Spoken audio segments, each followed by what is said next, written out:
So, what is missile defense? Well, imagine an invisible shield. This shield protects a country, but it is not made of steel. Instead, it is made of technology. Radars, computers, and missiles all work together. Their job sounds simple, but it is incredibly hard. They have to stop incoming enemy missiles. These missiles could be carrying powerful warheads. A successful defense destroys them in the sky, long before they can reach their targets. This complex network is a nation's insurance policy against the most devastating forms of attack. A final line of defense when diplomacy fails. Why does this matter for Russia? A silent guardian standing watch over the nation. Russia is a vast country. It spans 11 time zones and has long borders with many other nations. This size is both a strength and a weakness. It gives strategic depth, but presents an enormous area to defend. A missile launched from afar can target cities deep inside Russian territory. For Moscow, reliable missile defense is not a luxury. It is fundamental to national security. It protects key population centers, its government, and its military forces from a sudden strike. This concept is often called strategic defense. The goal is to guarantee survival. If missiles might be shot down, attackers are less likely to launch. Deterrence shapes decisions before a crisis begins. The first step in stopping a missile is to see it coming. Russia relies on a network of massive early warning radars. They operate by day, by night, and in all weather. Powerful beams scan for the heat and trajectory of a rising rocket. Modern phased arrays steer beams electronically and scan vast skies instantly. They track multiple objects with high precision. Voronezh units are faster to build and use less power than predecessors. A continuous ring closes blind spots with 360-degree coverage. Imagine a powerful flashlight. The radar sends a pulse of energy. Some energy bounces back.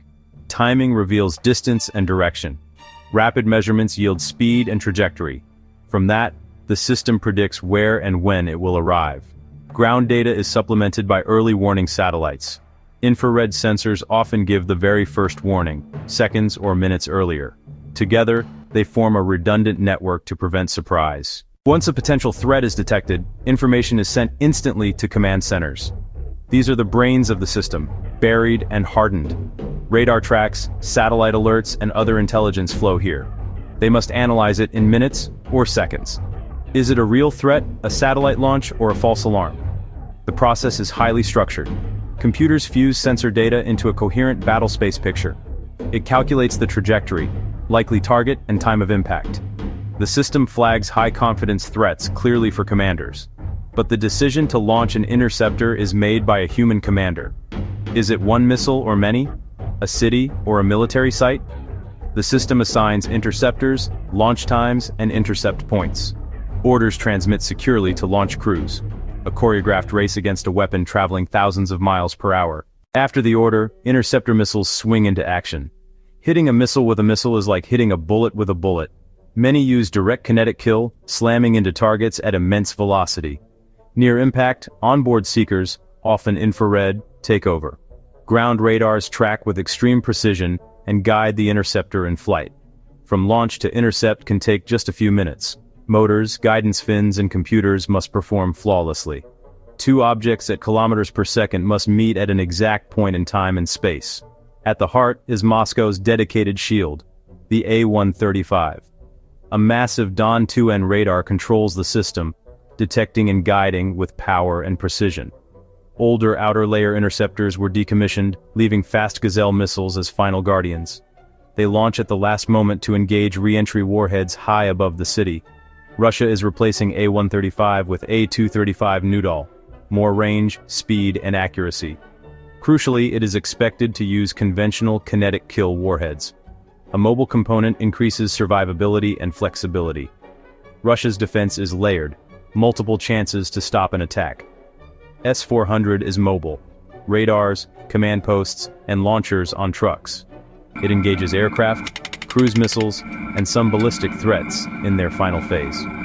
S-500 bridges air defense and strategic missile defense, reaching higher and farther. It is designed to counter medium-range missiles, some ICBM phases, and hypersonic weapons. Together with A-235, these layers build a deep, flexible shield. A system is only as good as its last test. At remote ranges, target missiles mimic enemy threats as the full chain activates. A-235 Noodle tests demonstrate next-generation strategic interceptors.